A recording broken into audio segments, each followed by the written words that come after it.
Hello there. Welcome back to another episode of Star Wars in the Galaxy, watching all the Star Wars we can get our hands on. I'm Eli. I'm Jacob. And today we have a very special episode of Star Wars in the Galaxy for you. I think by the time this is coming out, celebration will be happening, or maybe have happened. I don't know. Point is, we are doing a special episode. We're doing a bunch of special episodes in between season 20 of Star Wars in the Galaxy and season 21 of Star Wars in the Galaxy, because we haven't done special episodes in a long time, and because we're gonna have it on steady schedule, both of us, in the next few months, and we want to wait till we're both like on solid ground and have a good schedule before we jump in headfirst into Star Wars Rebels, which we will do. It'll probably be in May that we'll start jumping into Star Wars Rebels, but we will do it. But today we have a very special episode. We're returning to Character Appreciation Day. I believe the last one we did was Cassian Andor last year, just before we went into Andor. Let me check just to make sure that's right. I think that's right. Yep. Oh no, that was before we did Bad Batch. Either way, it's been a while. It's been about 8 or so months since we've done a Character Appreciation Day, and so that's why we're doing it again. Today's Character Appreciation Day is for my favorite character in the Star Wars universe. That is Jedi Master Yoda. That's right. Everyone's favorite little green friend. Everyone's favorite green frog on ketamine, Master Yoda. Who that's not one of my fun facts for today, but if people aren't familiar with the green frog on ketamine who runs over people in his 2004 Honda Civic meme, familiarize yourself with it because it's very funny. That running over children is funny, but the persona of Yoda as a green frog on ketamine is very funny. So we have our normal format for this. I have 5 fun facts for this episode that I got. Jacob and I are going to reveal our favorite portrayals of Yoda, best piece of media, 3 best allies, 3 best enemies, and best 5 moments that I'm sure we're gonna have some interesting discussions about our little green friend over here. Now, for the 5 facts that I dove into for this episode, I didn't want to go like, oh, he's 900 years old. He was born in 896, blah, blah, blah, blah. He was originally called Minch. I didn't want to go obvious. So the first one I have is probably the most obvious one, but it has some wrinkles to it. So, Jacob, did you know that Yoda was going to be blue? What? Yeah. Is there blue Yoda concept art floating around out there somewhere? Not only is there blue Yoda concept art, oh my god, and this is real, the original comics published for the Empire Strikes Back adaptation, because they were, being made while the film was still, I think probably in post-production, had Yoda as blue. I saw one of the comics. Yeah, he's saying a great warrior. Not many of those. Wars don't make one great. And he's blue in this comic book panel. Oh my gosh. Yep. For a large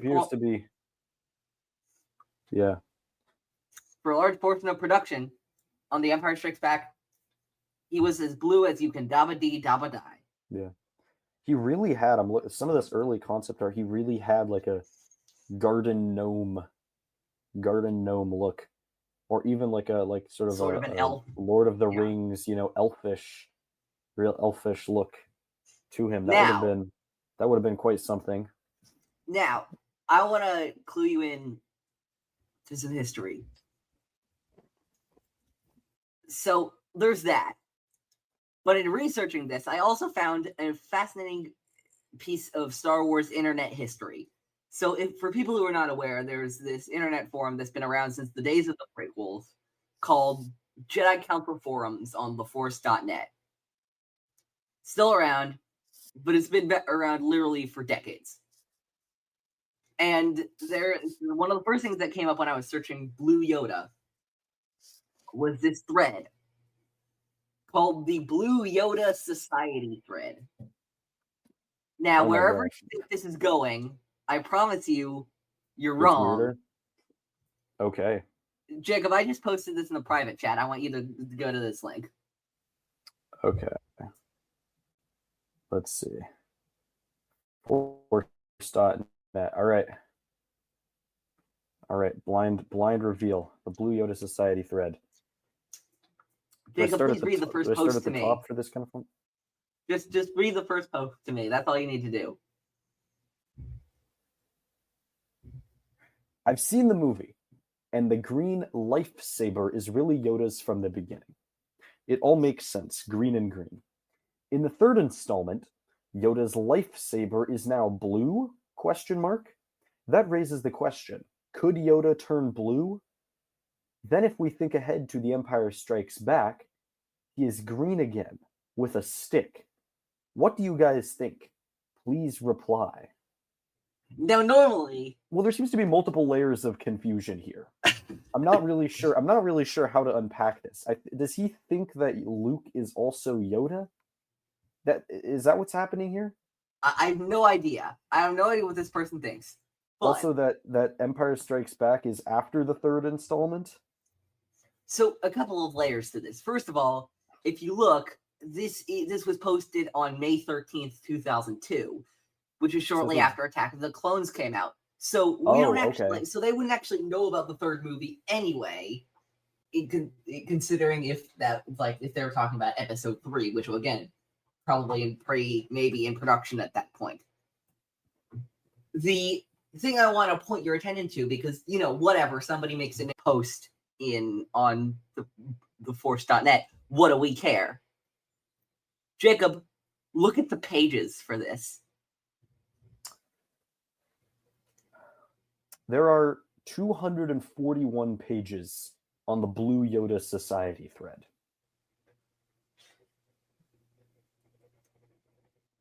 And so out of curiosity, I went to page 241. I'll go to page 241. Jacob, don't go to page 241, because I want you to guess something, okay? Don't go to page 241. Okay, I haven't scrolled down. I haven't seen it. Okay. The last post on page 241, I want you to guess the years of the two last posts on page 241. The years of the two last posts. Okay, 241. Gosh. Well, this forum is still active, so it could be. Oh my gosh. Let's go. I'll go 2018. I think this has been going on for. No, maybe that's. I'll go 2018. Maybe this has been going on both of them. For both of them. For years. For both of them, you say 2018. There's two. Yeah. Sure, why not? So you're wrong. The second to last post was still in 2002. Oh, okay. And the last one was 2 years later in 2004. And by the way, when I say in 2002, when I say in 2002, by the way, remember how the first one was on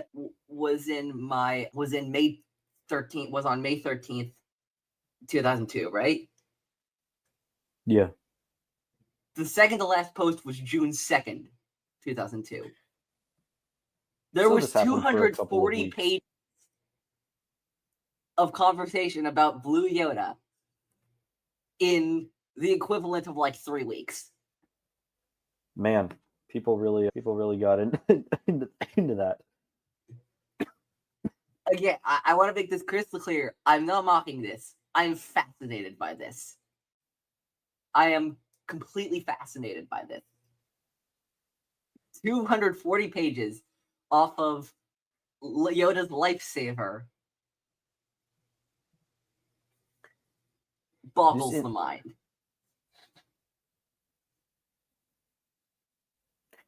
How did you find this too? This happened before I was born. No, I know. Me too. Literally, on the first pages of Google results, as I was searching up Blue Yoda stuff. I don't know what to tell you. I don't know what to tell you.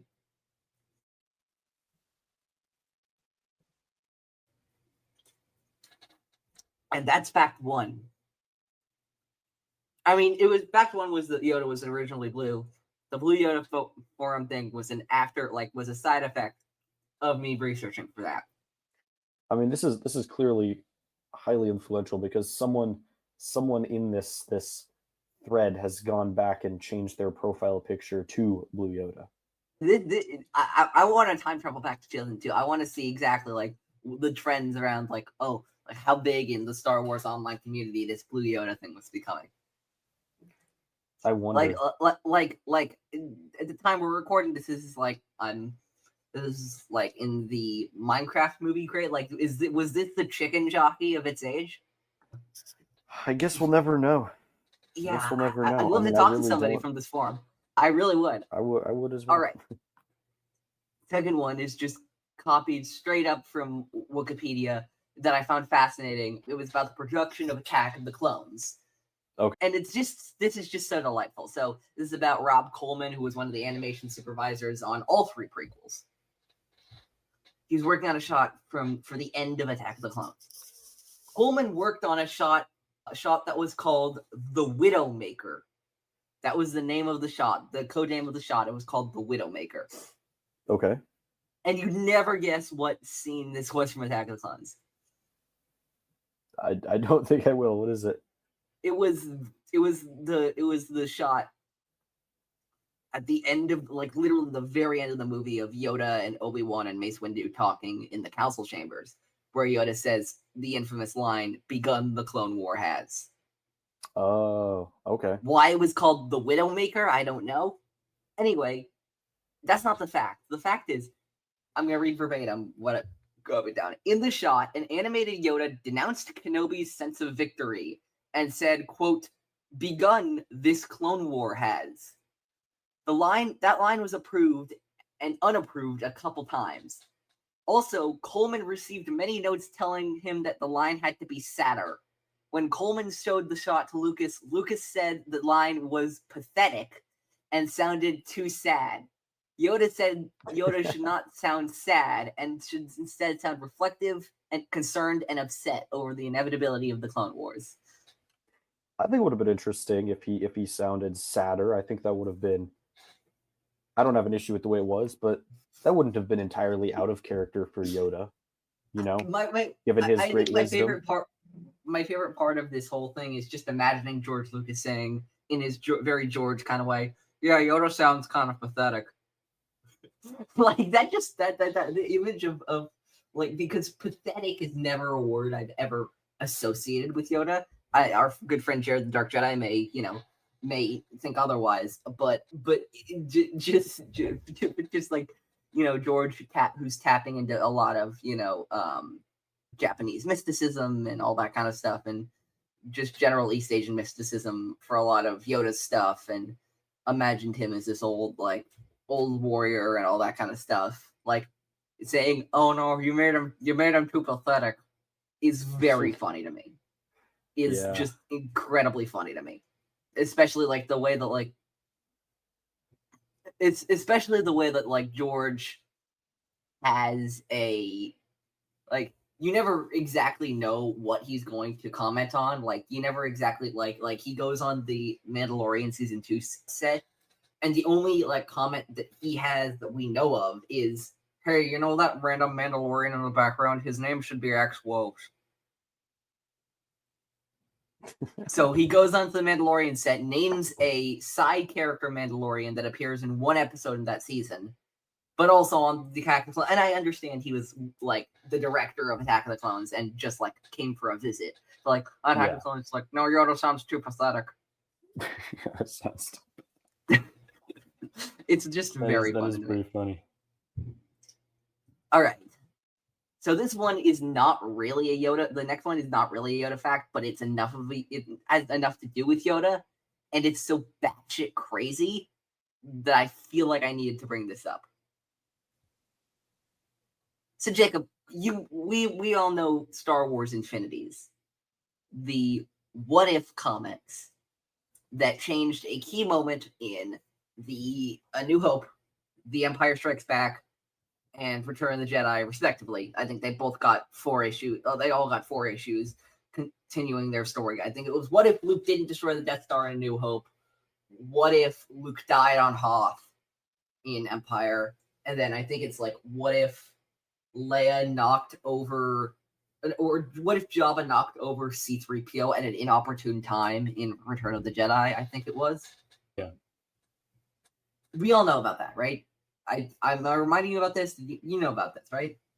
About Star Wars Infinities? I'm not entirely sure that I do. When did this come out? Like the 90s? I think maybe the early 2000s? I don't know. The name sounds familiar. I'm sure we've discussed it before. It's like one of the only Star Wars what if... Yeah, Star Wars 2002 to 2004. Yeah. Definitely it's a comic series. Definitely era appropriate of something that they would come out with during that era. I'll have to check it out. Yeah, 2004. This is not and one of the things I believe in Return of the Jedi, one of the things that Yoda does, and that is force pulled down the Death Star to crash into Coruscant. This is not about that, though. This is about Lay it on me. Clone Wars Infinities, which I did not know about until yesterday when I was researching this. Clone Wars Infinities were 8 stories in the Star Wars UK magazine around the release of the early seasons of the Clone Wars. Jeez. These are all real. Now, and I found this out because so Clone Wars Infinities, there are a whole bunch of these. So there were 8 of these. Yeah, so the first one was what if Obi-Wan turned to the dark side, I believe, on Mandalore. Then we have what if a brain worm infected Commander Cody. Then we have what if Boba Fett had killed Mace Windu in that arc. What if Anakin dueled General Grievous on Kamino instead of Ventress, and Obi-Wan took Ventress on Kamino. 5, what if the Night Sisters supercharged Ventress? I'm not making that up. 6 had 2. What if R2 was never found? I believe in maybe the Duel of the Droids arc. I don't know. And what if our heroes were lost in Carbonite? Maybe in the Citadel. 7, we'll get to, which is the one I was going to talk about. And 8 was there was no 8. 7, issue 7. What if the father never rescued Anakin from the dark side in the Mortis arc?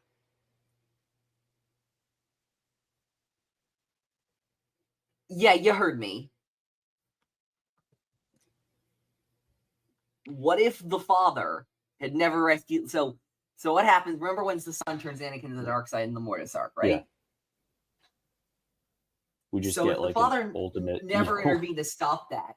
The idea was, and I haven't read the story, I've only read summaries of it, but the idea was that the son and Anakin would escape Mortis, and then upon them entering the known galaxy, because the surge of their dark power was so fucking great that both Yoda and Palpatine sensed it immediately. They eventually made a truce to stop. They actually worked together, Yoda and Palpatine, as Darth Sidious. Yoda and Darth Sidious worked together to stop Anakin and the Son.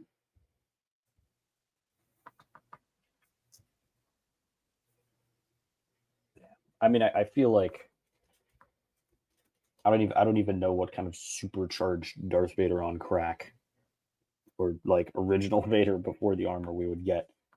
That's the thing. It's because if he stayed. Here's the entry on the Wikipedia Legends page. Blah blah blah. Because of this, both Yoda and Palpatine called the temporary truce to stop Anakin, but Anakin proved too powerful for either of them and defeated them with relative ease. He then became even more powerful in the process and proceeded to create a Force hurricane in the Senate building. So he sort of and becomes that's literally a all. Force god. I mean, he is the chosen one. Yeah, I don't know. I gotta read these comics. I gotta read these. These are short stories.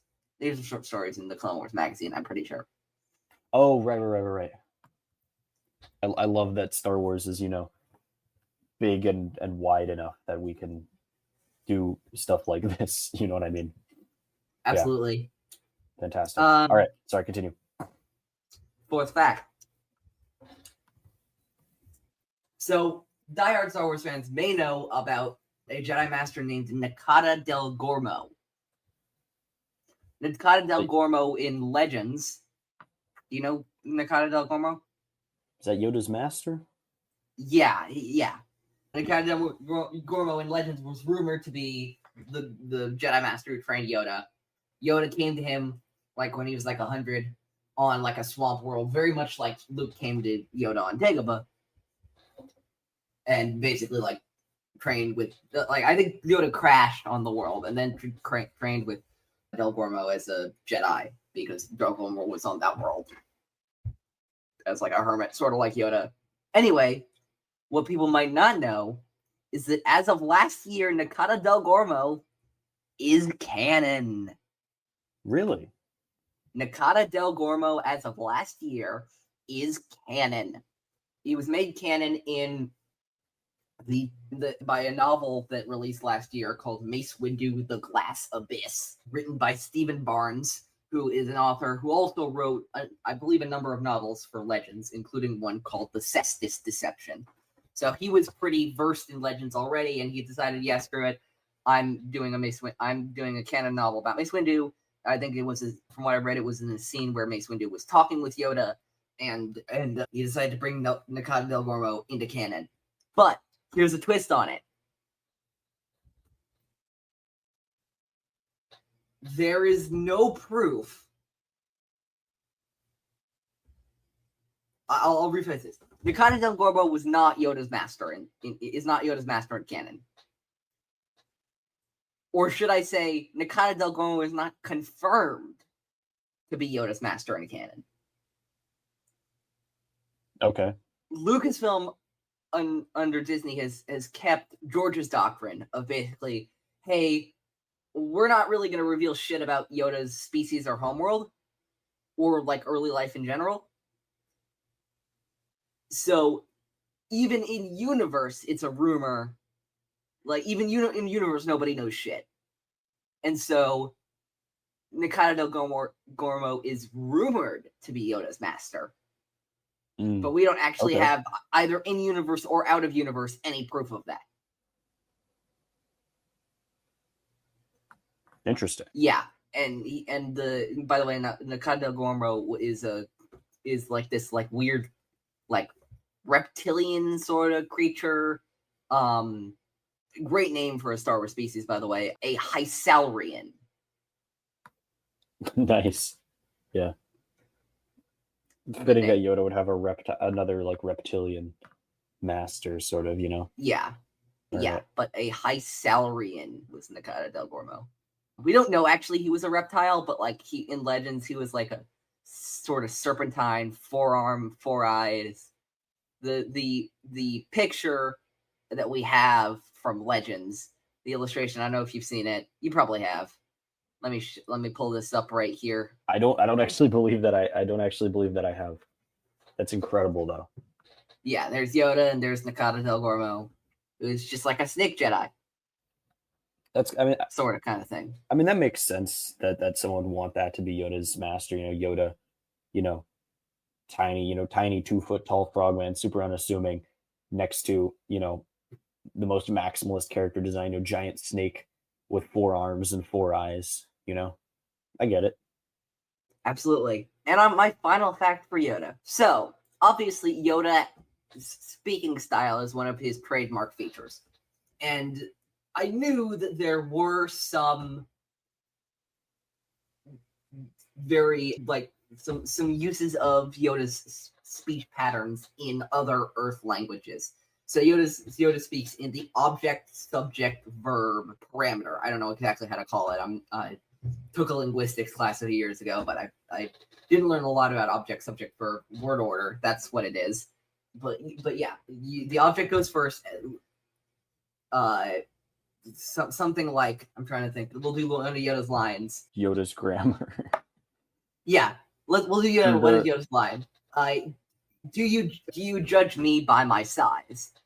Of course, goes into judge me by my size. Do you? Where the object of the sentence comes first. When you hear about what the target of what's being done, and then you learn who's doing it, and then what they're doing is the best way I can explain it. Anyway, I looked up object, subject, verb order and it is technically used in English, but like it's like for certain marked sentences, what was called marked sentences to indicate emphasis, but that's kind of complicated. The one they provide on Wikipedia when I was looking it up, like when you're talking about, like, for example, when you want to specify something like, oh, which car are you talking about? That car that we bought at least 5 years ago is the example they give on Wikipedia. Yeah. But I wouldn't call that like, I wouldn't even call that like a marked sense. That not like emphasis necessarily. It's like a specification. But either way, there are but in some languages in the Amazon use in their like natural form object subject verb order, but for marked word order, their object subject verb in Chinese and Finnish, Hebrew, Hungarian, Korean, Japanese, Malayalam, Portuguese, and Turkish all use object subject verb order for emphasis in their various languages. So sometimes when you want to make a point, talk like Yoda, you do. So yeah, those are my 5 facts. All right, let's get on with this. We have our best portrayal. There are 3 main portrayals. I'm trying to think. There are probably others, but the 3 main Yoda portrayals I can think of right now are Frank Oz in the films, obviously, and Star Wars Rebels, and other stuff, I'm sure. Tom Kane in TCW, I'm sure a lot of the video games, and then Coyote Michael in Young Jedi Adventures. Are there any other ones that you can think of? I'm looking it up. I should have looked this up before. I mean, there is John Lithgow in the original in the radio dramas of the radio drama prequel or original trilogy way back in the 80s when those came out. Yeah, John Lithgow, and let's check. Tom Kane. Yeah, did a lot of the video games. Yeah, no, those are the main ones.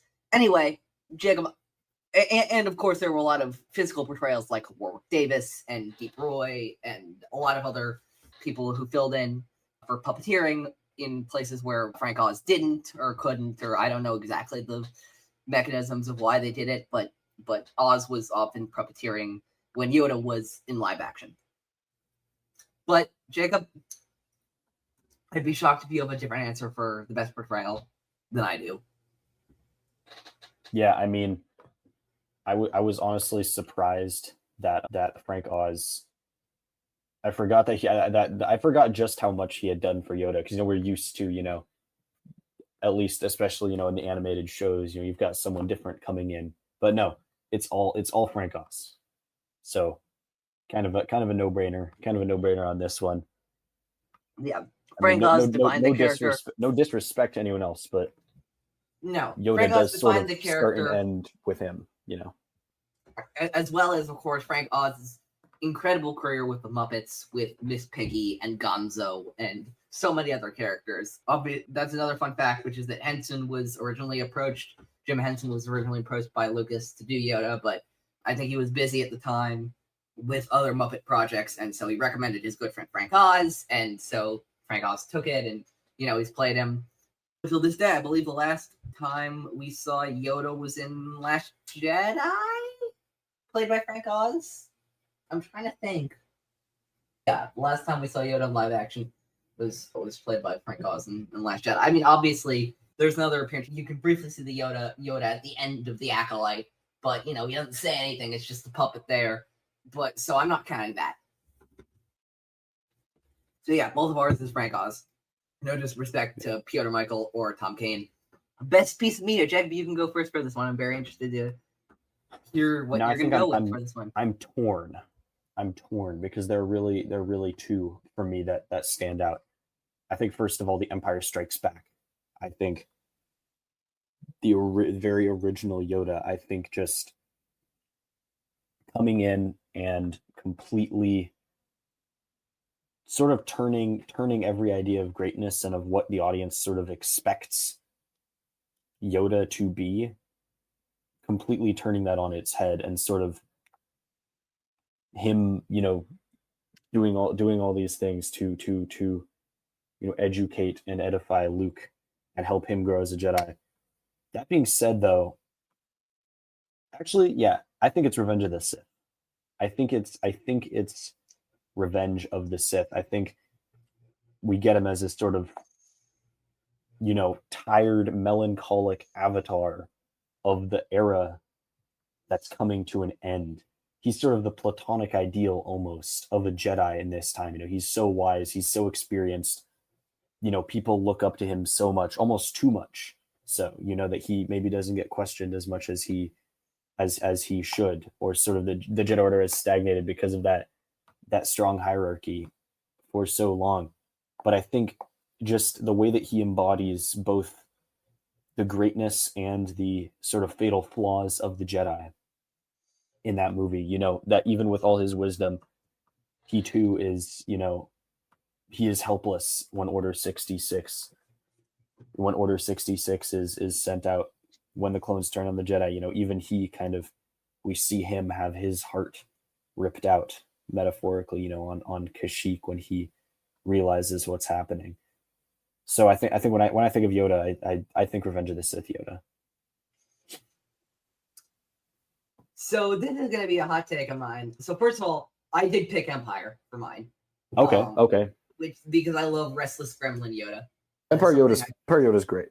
Empire Yoda's fantastic, and I love that Yoda who's just kind of like wants to teach Luke a lesson, but also just like fucking leave me alone. and like I'm gonna like I've been trained so many Jedi, and then the Order fell. Like let me have my fun and games. I love that Yoda. The line, always the line that gets me is, "Looking, found someone you haven't," would say, "Hmm?" Yeah. And like, how far is Yoda? Not far. That's far. Where Yoda's clearly thinking, "You dumb bitch. How have you not figured this out? How have you not gotten this yet? Really, this is the Skywalker I was sent." I realized I'm not a big fan of Yoda. Like, I think I love Revenge of the Sith as a movie.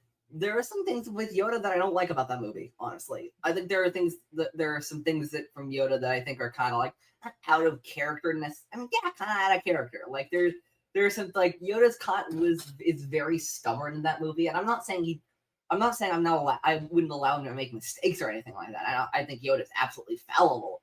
I just think there are like some things like there are some moments in that there were some moments in that movie where Yoda, it seems like, like leads the Jedi Order on this very like dogmatic stance, like even more than Yoda would, generally speaking, where it's like I understand that the plot has to go this way, where Anakin has to be distrustful of the Jedi, but there are some moments with, like, for example, the counseling session, and where there's just like some things that they're just some Yoda things that don't exactly like feel right to me. In addition to that, I will say this, and this is a take of mine that I only recently realized that I had, which is that I don't think the Yoda Palpatine duel is actually that good. And It's a shame because those are two characters I love. But I think they're I think the idea of them throwing the Senate pods at each other is great. I think literally them throwing the seats of democracy at each other, I think that's very funny. But I think there's so much of them of just two old men kind of groaning at each other while we have the fucking Kamehameha thing with the lightning, and then Yoda loses by slipping, and there's just that's really stuff what I love about it, though. It's so dramatic, it's just so over the top and theatrical, Yeah, and I don't know, maybe it's not I understand this is what it is, and it's like the Revenge of the Sith novel sort of effect, where I think I think the idea is great, but I think that of course it's limited by the constraints of the film. In the Revenge of the Sith novel, Matthew Stover makes a very specific point to say that when Palpatine told Mace Windu in his office, they're moving faster than the normal eye, the non-force sensitive eye can perceive. These are two and obviously they can't do that in the movie because this is 2005, and frankly, even now they probably couldn't do that in a way that would be like super entertaining and pop and feasible for it. It would be difficult. It would be very difficult to communicate visually. Yeah. Without there being some sort of like a side about it, or some kind of moral reason that the audience understands. I agree with you. And it is, and that duel is fast. It's just not that fast. And I think that's what it is. Is that like, is that you have like obviously the duel is epic, and like I'd love to see what they do with the Yoda Palpatine duel now. But like, you know, the duel between the two like avatars of good and evil in the series, and you have like the two of them mostly like kind of groaning each other as they blade lock every once in a while, and like they throw Senate pods at each other, and then that goes a little long, and then like both of them slips, but the duel ending ends by both of them slipping, but one of them slipping a little worse. Like they're and this is not to completely diss Yoda and Revenge of the Sith. There are some great Yoda moments, especially after like Order 66 stuff with Yoda is great. Post Order 66 Yoda stuff before he goes to duel Palpatine is great, and then the stuff after he loses to Palpatine, that the Into Exile I Must Go failed I have that he says to Bail is fantastic. Love that. But ultimately, I go to Empire for Yoda. But that's the magic of Yoda, and that's why it makes best piece of media so hard, is because Yoda often appears in snippets. He only appears in a few scenes here and there often, unless you're Empire or Revenge of the Sith or Clones. Like, there's not a lot of dedicated Yoda time, and a lot of like he's very much a little treat that comes up to Star Wars fan when he needs to. You know what I mean? Yeah, for sure. 3 best allies, Jacob. Go with your number 3. 3 best allies. So I don't have these in any particular order. I guess for number 3, I'll go with Obi-Wan for my 3rd best. You know, he's not necessarily the most important or you know, extensively explored relationship compared to, but I think Obi-Wan, I think in many ways he models himself after the kind of Jedi that Yoda is, and the kind of Jedi that Yoda exemplifies. That is sort of Obi-Wan, you know, like really, really, really. Obi-Wan really goes for, you know, the no attach, like really taking the idea of no attachment seriously, taking seriously, you know, the idea that there are traditions and there are conventions, you know, for a reason, and whatever the temptation may be to sort of break a rule or bend a rule or kind of do something differently, you know, for the sake of the moment, that there's a greater reason that you shouldn't. I think that is Obi-Wan a lot of the time, and that's Yoda pretty much all the time. Yeah, go with your number 2, because I may have some of these in a different order. Okay, for sure. My number 2 is Mace Windu. We know that Yoda and Mace Windu, you know, they were close friends. You know, they sort of were a little bit of a dynamic duo in their own right, you know, sitting atop the council together. And I think, I mean, Mace Windu is sort of, they're like yin yang polar opposites, representing these two completely different ways to embody and to walk the path of the Jedi. You know, where Mace Windu is, in many ways they are very similar. You know, Mace Windu, you know, also is, you know, a stickler for the rules, you know, maybe even more than he needs to be, you know, but you know, Mace Windu is a tremendous warrior and a fighter, and that's much more part of who he is. Whereas Yoda, you know, although obviously Yoda is tremendously skilled in lightsaber dueling, and he goes toe to toe with, you know, some of the greatest duelists ever. That's, you know, that's not who he is at all. You know, that sort of contrast with Mace Windu and his, you know, his Vapad style that he develops of sort of trying to conduct a little bit of the dark side without letting it touch you when you're fighting. That's something that would horrify Yoda, and yet they are sort of besties, sitting on the council, with their different approaches. And your number one? My number one is Luke Skywalker. I mean, I think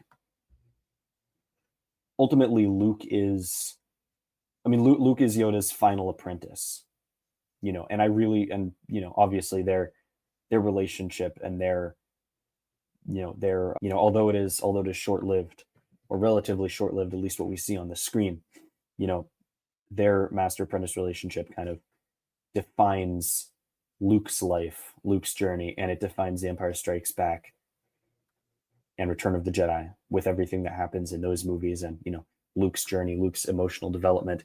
But then ultimately, I think it is Yoda coming back to Luke in The Rise of Skywalker, when Luke is at his lowest point, when he is... That would be The Last Jedi. I'm sorry, The Last Jedi. I wrote the wrong abbreviation. My apologies. Yeah, when he comes back to Luke in The Last Jedi, when Luke is sort of,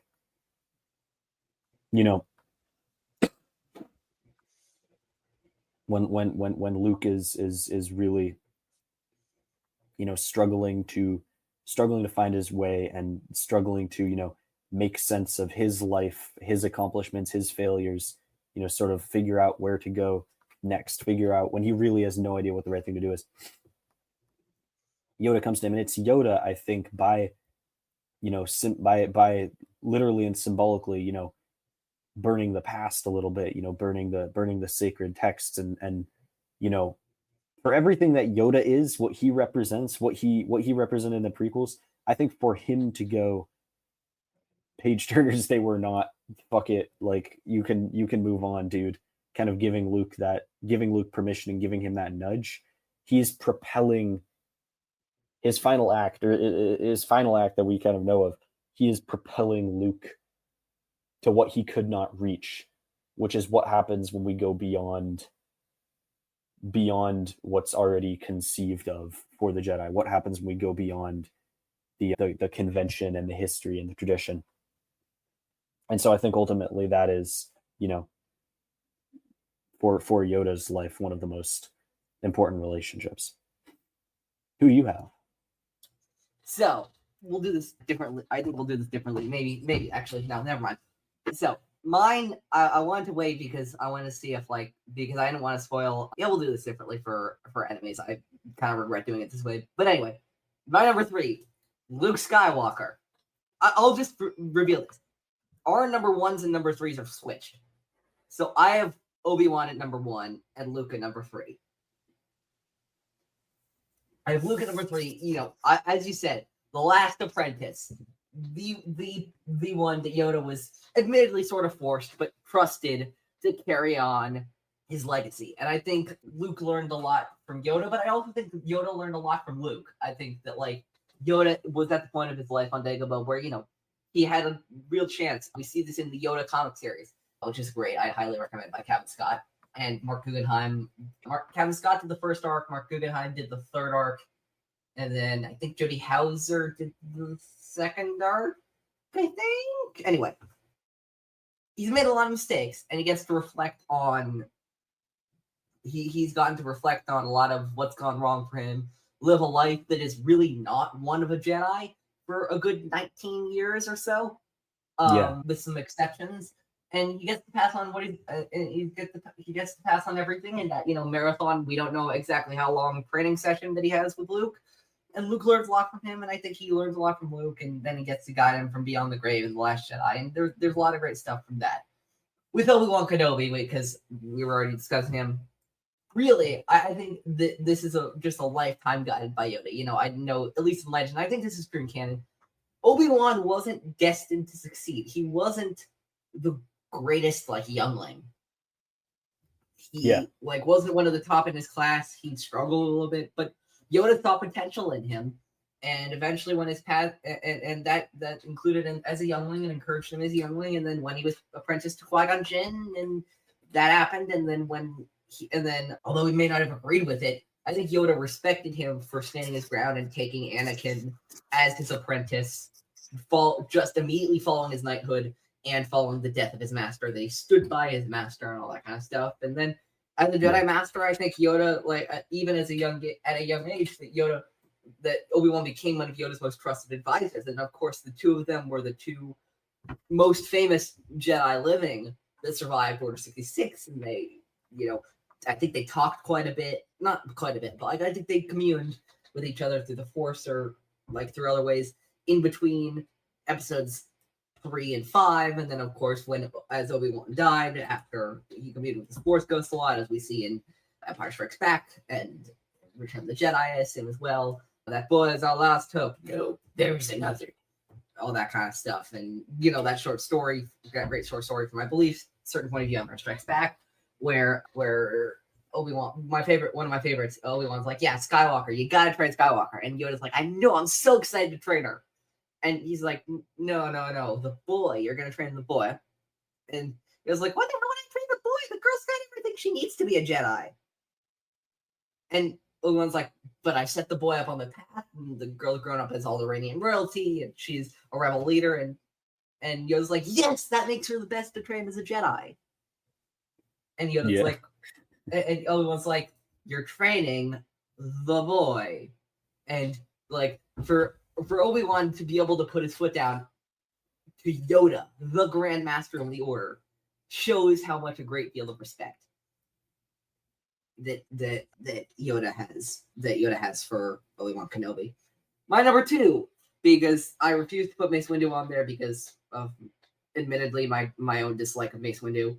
R2-D2. Now hear me out.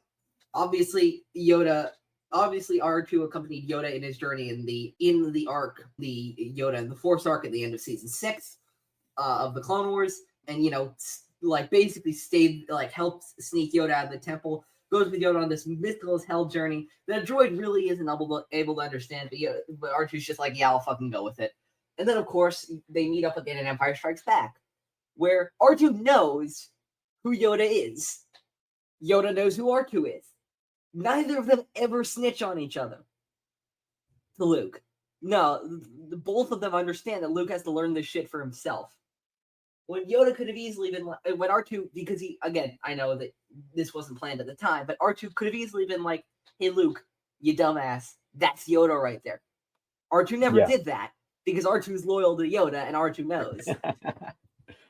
Yeah. He goes back with Yoda, man. I kind of forgot, like... Yeah, R2 and Yoda you're are absolutely homies. right. Like, he is... Yeah. R2 and Yoda are homies. It's insane how different Star Wars would be if at any point someone had just plugged R2 in and like, yeah, we're wiping this guy's memory. He's a massive, especially during the Clone Wars, like they so easily just could have been like, yeah, no, Anakin, your droid's a massive security threat. We're going to wipe him. But they didn't. But they don't. They never do. That. To the Rise of Skywalker, R2 remembers fucking everything. Yeah.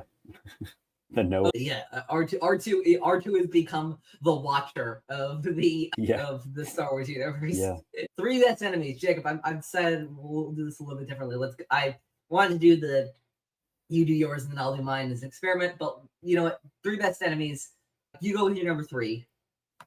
And if it's the same as mine, which probably will be, as one of mine, which probably will be, we'll go with that. Okay. So this is tricky. I didn't really think about what order I wanted these in, but I think in terms of how important they are to Yoda and Yoda's story, I think for number 3, I'm going to go Anakin / Vader. I think interesting. Just with him being sort of, they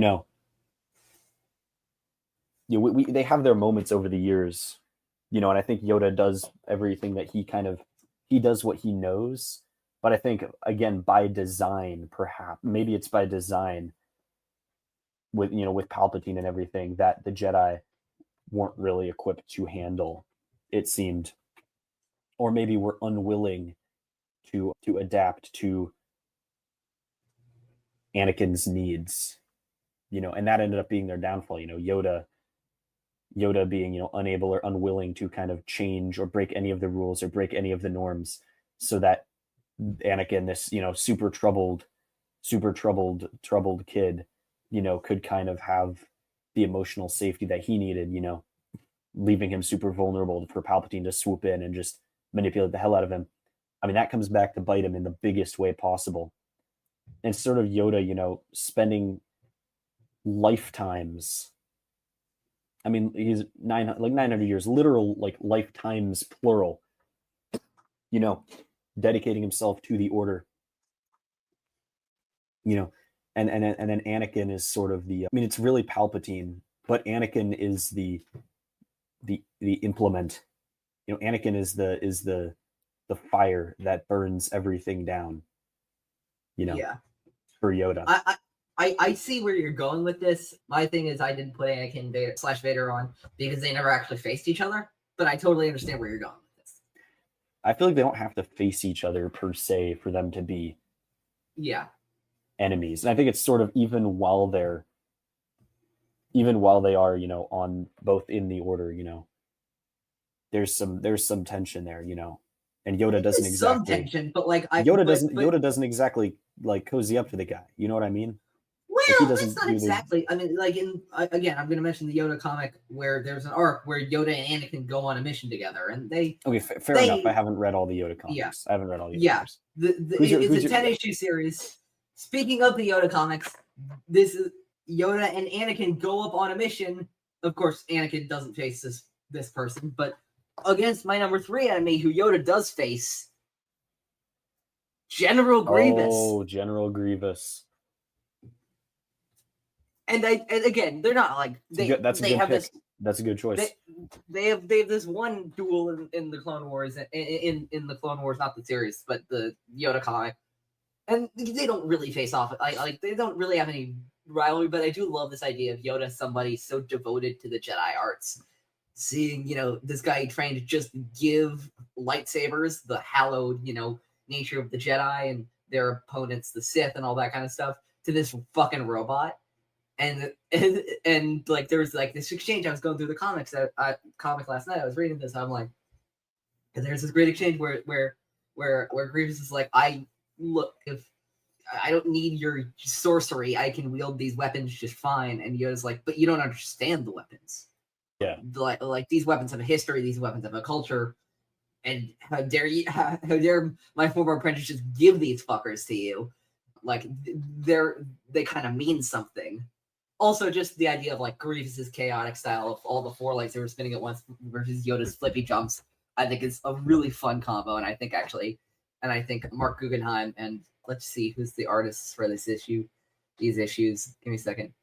And Nico Leon really. Oh no, and Luke Ross. No, and Jody. No, wait, no, actually, sorry. And I think Marc Guggenheim and Alessandro Miracol, who is the artist, who's the main artist for this, I think really do a great job of illustrating how that would look. Yeah. So that's my 3rd. 2nd, Jacob. 2nd. That is going to be Dooku, I think. Yeah, mine's Dooku as well. Then we can kind of segue and talk about it at the same time. Your number 2 is Dooku? My number 2 is Dooku. And who's your number 1, Jacob? Yeah. Let's just get we know it's Palpatine. It's Sidious, yeah. So let's talk about Dooku first. It's duh. Come on. Yeah. Duh. I think for Dooku, I think the fact that, before there was Anakin, there was Dooku for Yoda to kind of look at. And before there was Obi-Wan, there was Yoda. Yeah. But for Yoda to look at as his greatest failure, as someone who he lost, maybe he didn't learn. You can look at 2 Jedi, two Jedi under Yoda in some capacity, who go to the dark side. Did Yoda learn from Dooku enough? That's a question that we can ask thematically. But I think more importantly, I think obviously the history there, when we get that showdown when we get the Yoda Dooku showdown, obviously in episode 2, I think that's made so much better when we go back to the Clone Wars and we see Yoda in Yoda's visions and his, spirit journey, season 6 of the Clone Wars, we get this moment when he, wonders what life would be like if, Dooku were still a Jedi. If he didn't leave it behind, he feels like he kind of lost Dooku from the Jedi a little bit. And yeah, I think they're. What do you think? Give me your take. But I mean, great arc that these two have. Oh yeah, no, and I think it's really there's some really emotional stuff to it. There's I think Yoda was hoping Dooku was his own apprentice. It's not like Yoda had a hand in teaching many of the Jedi's younglings, over 20,000 of them throughout his lifetime. Yoda trained Dooku. And I think there's this sense where Yoda saw him, like, as Yoda was becoming older and, a bit more, a bit more stodgy and, like, stuck in the way. I think he was hoping for Dooku, like, with his Maverick streak to represent kind of the Order moving forward. But those Maverick ways got twisted against Dooku. And I think that Yoda's hurt that Dooku would fall for that. And there's this great they explore this relationship. Book I haven't read, but I've heard is very good. That I know is explored in Legends, called Yoda Dark Rendezvous by Sean Stewart, in which I know the part of the events of that book is Yoda trying to get Dooku to come back to light, but he refuses, obviously. Yeah. And there's just such a even in the duel on Geonosis, you can see how hurt Yoda is that Dooku is not only like Yoda was hurt by Dooku leaving the Jedi, but what hurt Yoda the most was Dooku joining the Sith. And yeah, like you mentioned in the Clone Wars and all that kind of stuff, that Yoda was that Yoda and Dooku really were the Obi-Wan and Anakin before Obi-Wan and Anakin happened. And even though, like, Obi-Wan and Anakin is the relationship we're more invested in, that doesn't mean that, like, the Yoda-Dooku one can't hurt. Here's another one from the 10th issue of the Yoda comic, which, again, if you haven't read, fantastic. Love this stuff. The 10th issue is of the Yoda comic. Spoilers, is Yoda going in the Dagobah cave. And one of the things he sees, of course, is his former Padawan in there. And what does he find out about his former Padawan? Are you ready to see this?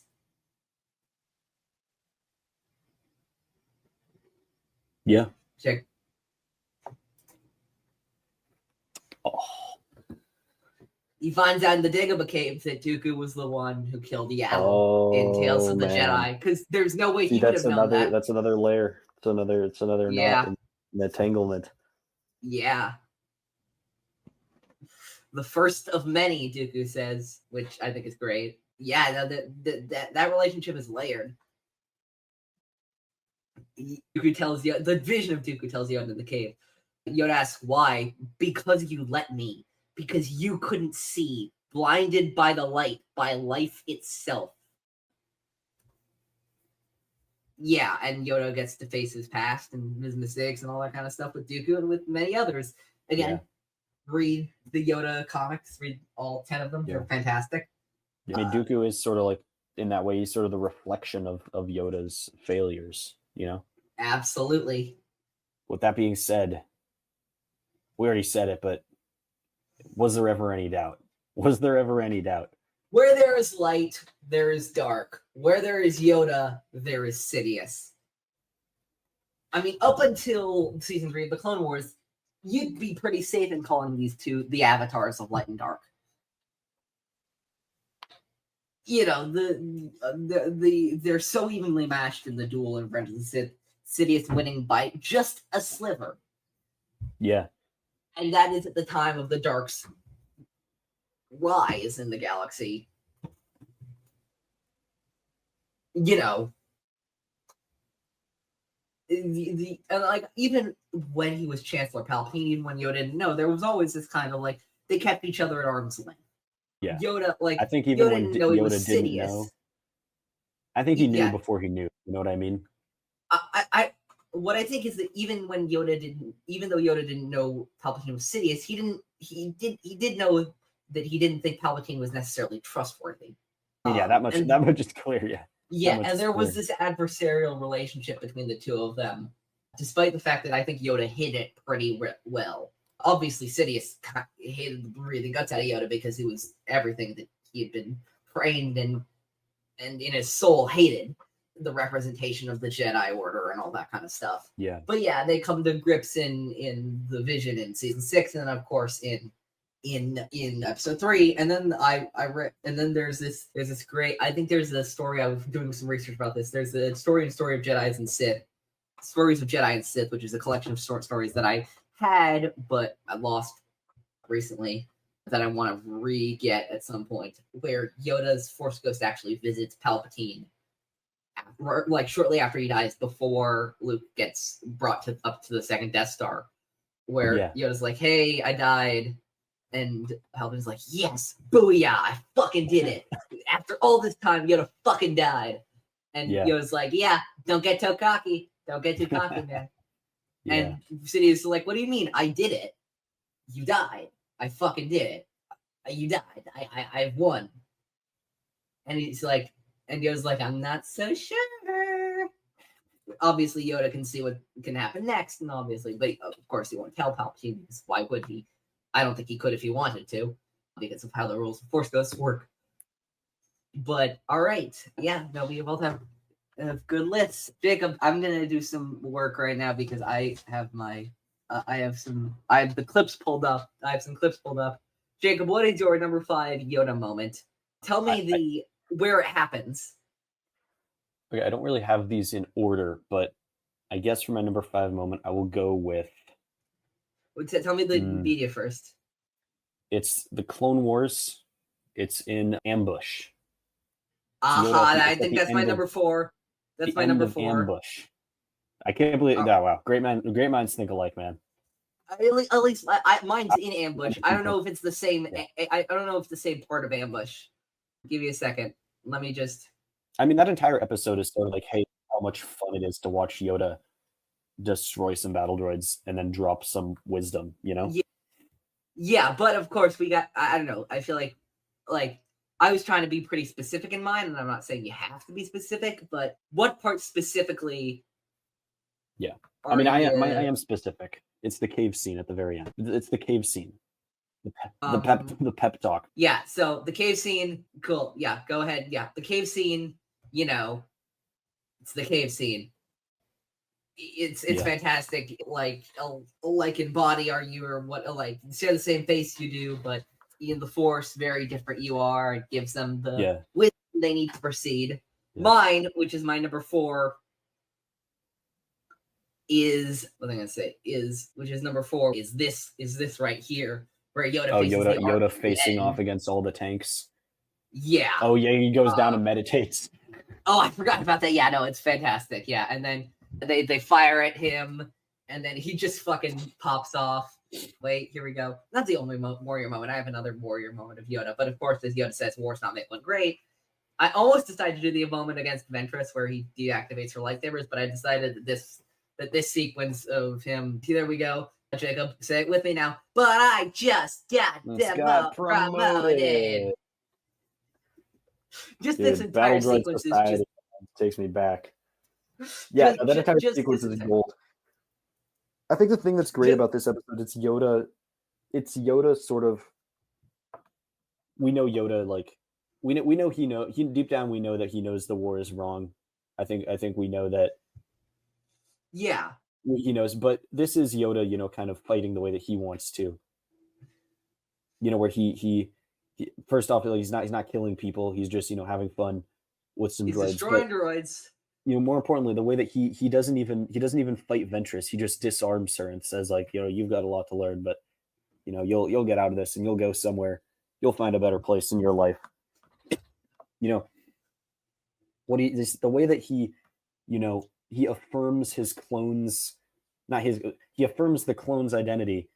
He sees them for who they are, their individual selves, and he looks beyond their armor like when the clones themselves cannot do it. It's Jack, Thyre, and Riss.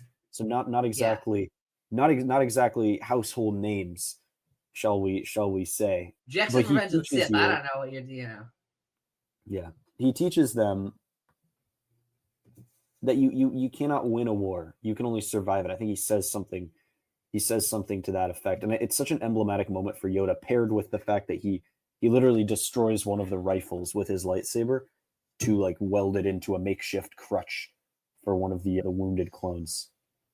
And then we end with there's him. A great short story that in Tales of the Clone Wars, the Clone Wars Stories of Light and Dark, I think it's called, that's adapted out of this episode, where at the end of the episode, as they're leaving the planet, he senses like something dark around, I think it's Jack, because he's one of the clones he will behead on Kashyyyk in Order 66, and he's like, I'm getting some weird energies from this guy. I don't know what the fuck's going on, but yeah, it makes him more heartbreaking. This episode makes him more heartbreaking, obviously, that he has to kill Jack. I think it's Jack. Maybe it's Thyre. I don't know. One of the three on Kashyyyk when Order 66 is activated, because something, of course, that's entirely not their fault. Good episode. Good choice for you, Jacob. I can see we're on the same mind, at least picking from the same part of the same episode. My number 5, Jacob, is something that you haven't seen yet, and I'm going to unfortunately spoil for you, but I don't think you'll mind that much. There's a moment in season 2 of Young Jedi Adventures that made me remember why I loved Yoda. This episode is written by Cavan Scott himself, author of many a Star Wars book, and the first 3 issues of the Yoda comic, and the last issue of the Yoda comic, and one of the main High Republic authors. Cut to the chase. To get to the chase about this, Nash, Tylus, and Nubs have to rescue Yoda because he's stranded on the planet. Okay? Okay. That's what you need to know. And there's some trouble because there's a volcano on the planet that is at risk. This is season 2, episode 21. The first part is called Yoda Rescue. And so, yeah, they're going to rescue Yoda. They're rescuing Yoda, all that kind of stuff. Even Jedi Masters need help, all that kind of stuff. And then the volcano explodes. Are you ready for this? Okay, are you ready? I will. Watch this.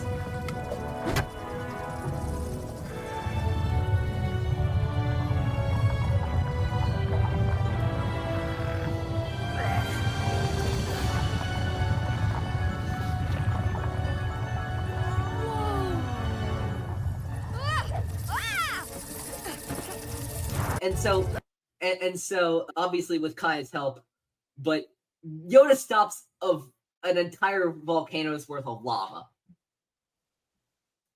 which I think is pretty cool. You know, size matters not and all that kind of stuff. Fantastic stuff. Yoda's the best. Plus he's like, that's another thing that's great about that episode, of course, is because Yoda crash lands on the planet and needs and puts out a distress call. Even the most powerful Jedi Masters need help sometimes. I think it's a great lesson he teaches Kai and all that kind of stuff. Yeah. Number 4 for you. Number 4 for you, because I already did my number 4. Number 4 for you. Number 4 for me. Straight okay, to so these, I didn't have these in order, but I'm going to go with. I'll go with Yoda fighting Sidious in the Senate chambers. Okay. I know you're not a fan of this, but hear me out. I mean, look, the galaxy is turning upside down. The Jedi Order is in chaos. All of his most trusted allies and his closest friends are dead or in mortal danger. And he makes one more desperate attempt to put an end to the carnage by going straight at Sidious. He finally knows. He's been clouded for so long. He's missed it for so long. He finally knows. Yeah, they're in the Senate chambers, and I don't know. This is sort of the like Sidious said, like he's waited a long time for this. I think Yoda has too. You know, I think Yoda has too, and I think it's a shame for him that this comes, you know, as he's. I don't know. I think maybe he would have won if he wasn't heartbroken with the losses that he was feeling. I think he would have. Jared like absolutely disagrees with me on this, but he's wrong. Well, I definitely won't be able to out-argue Jared on this, so don't bring that up around him. But no, absolutely. Yeah. Definitely a great Yoda moment. No, I think Yoda flinging the pod back at Sidious. I think that whole sequence, even though it runs a little long, is very cool. It is very fun and like, and the representative of like it's the robot chicken.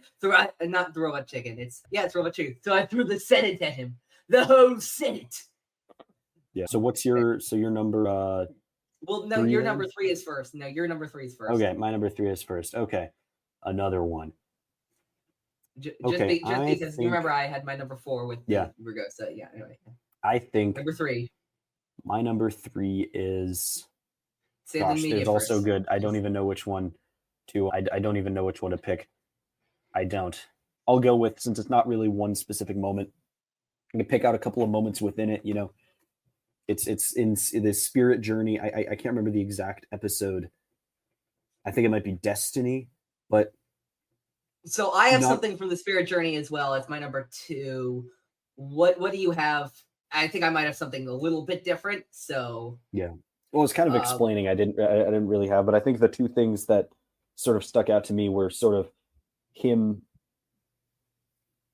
On the one hand, sort of we get to see Yoda kind of mourn the loss of the future that he wished he got to see, the future that he would have seen if there was no Sidious, where he's there, Qui-Gon's there, when they're happy, when they're together on Coruscant at the Jedi Temple. Yeah, you've got that moment. When he walks in, he says, "Wait a second. Everything is as it should be." Adi Gallia, I think, who was already killed by Grievous as well at this point, is showing up in the scene as well. That's Katuni right there. That's Katuni. Wow, yeah. I'm really tripping. You had the low angle shot, and she looks so much taller. But yeah, no, this. And I think in a broader sense, and then him rejecting that, knowing that it's a seduction, getting to see that pain, and then rejecting that, and then him seeing the reality of, we see, and yeah, like what just, okay, he accepting that, and accepting that, letting the dark Dooku who comes next, letting the dark Dooku strike him down, quote unquote. Then he reaches his equilibrium again, where he's accepted. He's reached sort of acceptance and greater balance in this situation. But I think just this entire arc for him is really, he really accepts that the war was lost before it had ever began. When he fully realizes the extent to which Palpatine has sort of penetrated the power systems of the Jedi and the Republic, the extent to which he has manipulated things, how imminent the takeover actually is. I think that is just chilling, and you kind of see Yoda, who he seems so almost omnipotent. Even Yoda is now powerless in this new paradigm, and that's powerful. So that's my number 3. Yeah, no, that's a great choice. Yeah, let's look what my number 3 is. Yes. Yeah, my number 3 is an iconic moment to film, one that inspired, I believe, one young Barry Jenkins, director of Moonlight and Mufasa, Lion King, that he said directly had inspired him in his journey in film from good old Star Wars Episode 2, Attack of the Clones. And I think you know where I'm going with this. I think you know where. Give me a second. I am going with this. It's the general showdown with Dooku on Geonosis, but let's get to what we all want to see. It is a glorious moment. Let's get to what we all want to see for a second. Let's just get to it. Let's cut to the chase. Give me a second. Oh shit. Okay. We're good for now. Just to let you know, because this went for a lot longer than I kind of assumed it would. No problem. Got it. Okay. Let's see it. There it is. Ignite that lightsaber, Yoda. The showdown with his former apprentice on Geonosis. The first time we saw Yoda hold a lightsaber, and it's to duel. Again, as we said with the Dooku section, his former apprentice. Yeah, no, it's just fantastic. It's just a great duel. Yoda, lifting that pillar with the Force that Dooku dropped in order to save Obi-Wan at the cost of Dooku escaping. That kind of stuff is fantastic. Love that stuff. Love Attack of the Clones. Well, not love Attack of the Clones. Love that part of Attack of the Clones. Love the last 40 minutes of Attack of the Clones. Number 2, Jacob. My number 2 Yoda moment is Yoda appearing to Luke on Octo when Luke is at his lowest moment. Jacob, pause for a second. That is my number 1. All right. This is my number 1. Let's talk about it right now. Yeah. Oh, Skywalker, missed you have I. What a phenomenal, again, I can't say this enough. One of my favorite scenes in this film. Luke is at his lowest. He's going to burn this thing down. And Yoda still appears to him. Skywalker, missed you have I. 13 years after we last saw him in a Star Wars film. Frank Oz coming back. The puppet coming back. Him striking down the tree. Saying, yeah, sure, it is time for the Jedi to end. We may have learned the wrong lessons, but that does not mean that the Jedi Order as a whole is flawed to its core. Yoda just cackling maniacally, burning down this tree as a Force ghost. Just, I love that Restless Gremlin Yoda returned for this scene a little bit. Poke you in the head with my stick. Dunk you coconut with my stick. Look at my stick. A little shout out there to Bad Lip Reading, showing him basically telling Luke, even now, he said this to him as a 20-year-old. Now he's saying this to him 35 years later. Get your act together. You've learned all the wrong lessons from this, and it's my time, once again, even in death, to teach you. I love this moment. I dearly love I love this scene. I love Yoda's confidence in Rey to figure this whole thing out. Always look into the next generation and stuff like that. And it's this beautiful silhouette. Give me a second. It's about to go to this. This beautiful silhouette of the two watching the Jedi tree burn with the symbol of the of the Starbird, the Rebel Alliance symbol in the background. Rian Johnson, absolutely God for this one. Love that moment. Anything you got to add, Jacob? Because I know I spoke a lot on that one. No, I think this is sort of, in many ways, this is Yoda's apotheosis, where for everything that was sort of holding him back throughout his life, he almost gets rid of that for Luke, and in doing so moves beyond that himself. So I think it's very, very fitting that that's the last time we see him as of now. Yeah, I think it's a beautiful. It's a beautiful moment. I'll go with my number 2, and then we'll do your number 1. All right. My number 2, as I mentioned before, is in the Yoda arc from season 6 of the Clone Wars. It is not in Destiny. It is indeed in the next episode titled Sacrifice, which is one of my favorite episodes of the show in general. But I want to go to specifically his duel with Sidious on the bridge. Of course. Where he's given the opportunity to obviously this is a vision, but he's given the opportunity to destroy the Sith once and for all, or to save a fellow Jedi, Anakin Skywalker. And what does he choose to do? He chooses to sacrifice himself. But he goes to reveal the identity of the Sith. And of course learns the ultimate lesson that the dark side always promises answers, but when it's important, never gives them. He stands strong. He stands resolvent. He does not bow to ambition. And ultimately that wins the day, and he learns the greater lesson that he tells them in the garden, which is also one of my favorite things. Through not sure that ever win a war we can, for the bloodshed and the carnage already lost so much we have, though there's a new path, not to win, not victory in the Clone War, but victory for all time. the second ending of 3 endings of the Clone Wars. Beautiful shit. Just beautiful stuff. Yeah, Jacob, anything to say about that, or should we go to your number 1? No, it's a great moment. I kind of forgot about that, but yeah, again, him sort of confronting the Sith and confronting Palpatine in a way is, I mean, it's unforgettable. My number 1 moment.